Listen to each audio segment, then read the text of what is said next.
తెల్ల పేపర్ మీద మనం ఏదైనా రాసుకోవచ్చు. కానీ అవతల ఇంకోటి గీతలు పడ్డ పేపర్ ఉంది. మనకి ఏ పేపర్ కావాలో మనం నిర్ణయించుకోవాలి. అదొక్కటే గుర్తుపెట్టుకోండి. వాడి మీద చూపిస్తానికి ఎలాంటి మచ్చ లేదు. వాడేదో సంపాదించుకోవడానికో లేకపోతే ఆశతో రావట్లేదు. ఏదో ఒక చిన్న వయసులోనే అభివృద్ధి చేయాలనే కాంక్షతోటి వస్తుండు. కాబట్టి మనం అలాంటి వ్యక్తిని గెలిపించుకోవాలి. రేపు మహాలక్ష్మి పథకంలో భాగంగా ఒక 100 మంది మహిళలకి అంటే నెలకి 2,000 రూపాయలు రాబోతున్నాయి. మనని ఎవరైతే గుర్తుపెట్టుకుంటారో రేపు మనం కూడా వాళ్ళనే గుర్తుపెట్టుకుంటాం.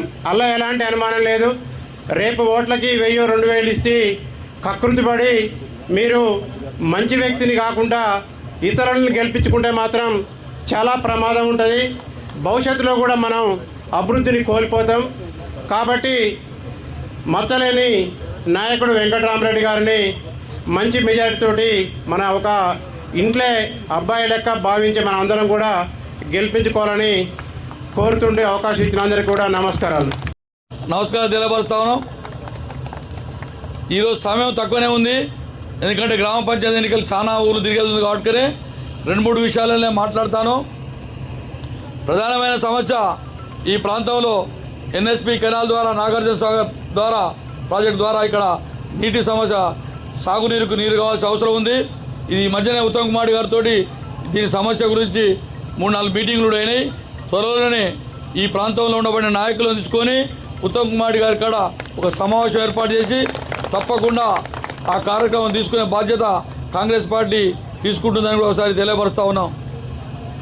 ఇకపోతే ఏదైతే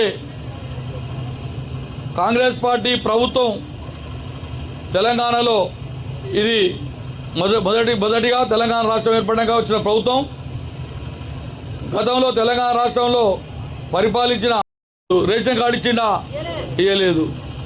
ఆయన మొత్తమే ఈ నియోజకవర్గ వ్యాప్తంగా ఆయన ఇల్లు శాంక్షన్ చేసింది 1190 ఇండ్లు మాత్రమే. ఒకసారి గుర్తు చేస్తా ఉన్నాం. 1190 ఇండ్లు శాంక్షన్ చేస్తే 384 ఇండ్ల వరకే ఇక్కడ ఏదైతే ప్రజలకు అందించింది కూడా 384 ఇండ్లని ఒకసారి గుర్తు చేస్తా ఉన్నాను. ఎందుకు చెప్తా ఉన్నా అంటే పనిచేసేలు ఎవరు, పనిచేసే పార్టీలు ఏంటి, పనిచేసే నాయకత్వం ఎవరు, మీరు ఓటేసే ప్రజలు మీరు ముందు ఆలోచన చేసుకోవాలి. దయచేసి చెప్పేది గుర్తుపెట్టుకుని ఆలోచన చేయండి.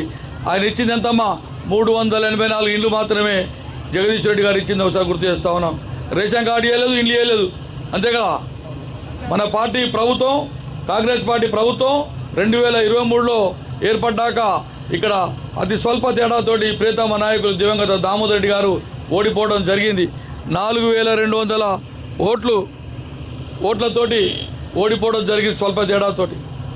ఇక్కడ రాష్ట్రంలో ఏర్పడ్డ ఈ ప్రభుత్వంలో ప్రియతమ నాయకులు దామోదర్ రెడ్డి గారు ఈ నియోజకవర్గానికి 3500 ఇళ్ళు కట్టించిన ఘనత, ఇచ్చిన ఘనత దామోదర్ రెడ్డి గారికి దక్కిందని కూడా తెలియపరుస్తూ, దాంట్లో భాగంగానే మన గాజుల మల్కాపురం గ్రామానికి 41 ఇండ్లు 31 ఇండ్లు వచ్చినట్టుగా మన మామిడి వెంకన్న గారు మన నాయకులు చెప్తా ఉన్నారు.